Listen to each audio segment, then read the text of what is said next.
हज़रत इब्राहिम बिन अदम रहमतुल्लाहि ताला अलैह के पास एक शख्स आया और कहने लगा कि हज़रत कोई ऐसा अमल बताइए, कोई ऐसा काम बताइए कि मैं बुरे काम भी करूं और मेरी पकड़ भी ना हो, मेरी गिरफ्त भी ना हो।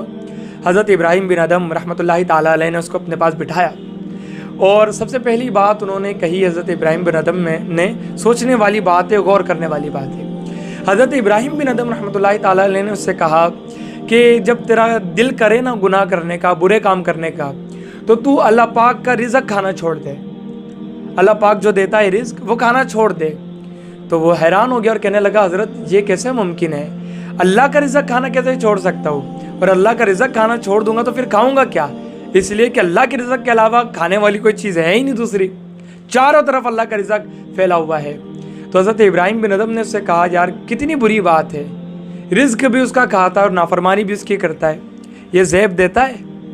तो वो कहने लगा, नहीं देता ज़ैब। हज़रत इब्राहिम बिन अदम ने दूसरी बात उससे कही, कहने लगा कि जब तेरा दिल करे गुनाह करने का तो तू अल्लाह के मुल्क से बाहर निकल कर गुनाह कर, अल्लाह की जो ज़मीन है उससे बाहर निकल जा और फिर गुनाह कर।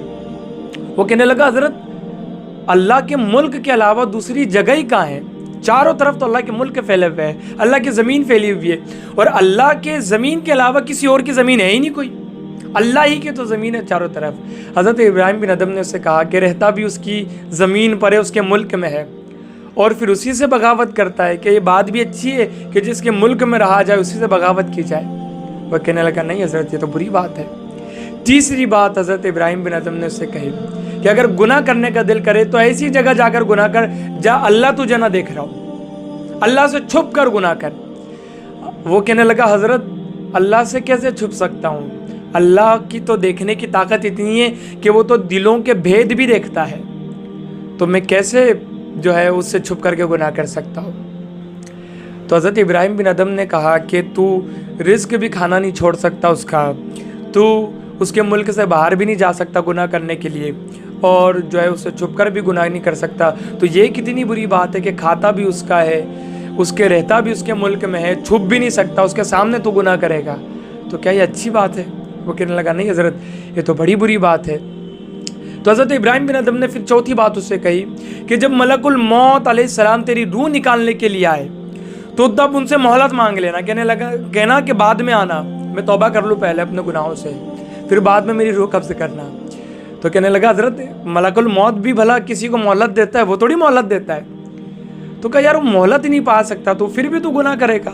तो पांचवी बात हज़रत इब्राहिम बिन अदम रहमतुल्लाहि ताला अलैह ने उससे कही कि जब अल्लाह पाक तुझे जहन्नम में डालने का हुक्म सादिर कर देगा और फरिश्ते तुझे जहन्नम में ले जा रहे होंगे, तब कहना कि मैं जहन्नम में नहीं जाने वाला, मुझे तो जन्नत चाहिए। तो कहने लगा कि हज़रत क्या अल्लाह पाक से भी कोई ऐसा कह सकता है? जब जहन्नम का हुक्म सादिर हो जाए तो भला कोई ऐसा कह सकता है अल्लाह पाक को?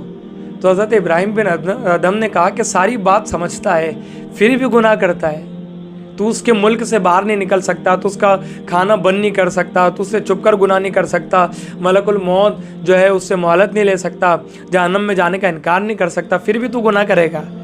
यही बातें काफ़ी है नसीहत पाने के लिए। जब भी गुनाह करने का दिल कहे ना तो ये चीज़ें सोच लेना, तो गुनाह करने से बच जाओगे।